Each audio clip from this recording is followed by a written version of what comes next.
অভিনেত্রী প্রিয়াঙ্কা প্রিয়া ও অভিনেতা শামীম হাসান সরকারের শুটিং সেটে সংঘটিত বাগবিতণ্ডা অভিযোগ নিয়ে সৃষ্টি হওয়া উত্তেজনা অভিনয় অঙ্গনে নজর কেড়েছে।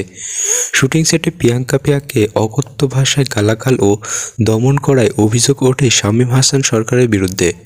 পাশাপাশি প্রিয়াঙ্কা ধর্ষণের অভিযোগও এনেছিলেন শামীমের বিরুদ্ধে।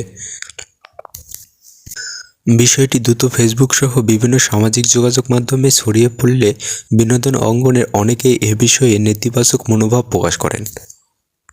ঘটনার গুরুত্ব বুঝে ছোট পর্দার শিল্পীদের সংগঠন অভিনয় শিল্পী সংঘ বাংলাদেশ দুজনকেই ডেকে আলোচনা করে। অভিযোগ নিষ্পত্তির জন্য একটি কমিটি গঠন করা হয়। পরবর্তী সময়ে ওই কমিটি দুজনের সঙ্গে কথা বলে বিষয়টি সমাধানের চেষ্টা করে। আলোচনা শেষে প্রিয়াঙ্কা ও শামীমের নিজেদের ভুল বুঝতে পারেন।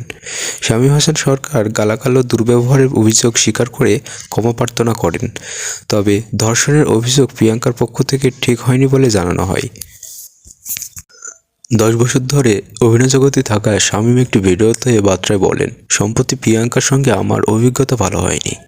আমি তাকে বকা দিয়েছি, গালি দিয়েছি, আমি লজ্জিত, দুঃখিত। এরকম আচরণ ঠিক হয়নি। রাগ নিয়ন্ত্রণে কাজ করার প্রতিশ্রুতি দিয়ে তিনি বলেন, অভিনয় শিল্পী সংঘ আমাকে সতর্ক করেছে। আমি তাদের কথা রেখে কখনো এমন ঘটনা ঘটাতে চাই না।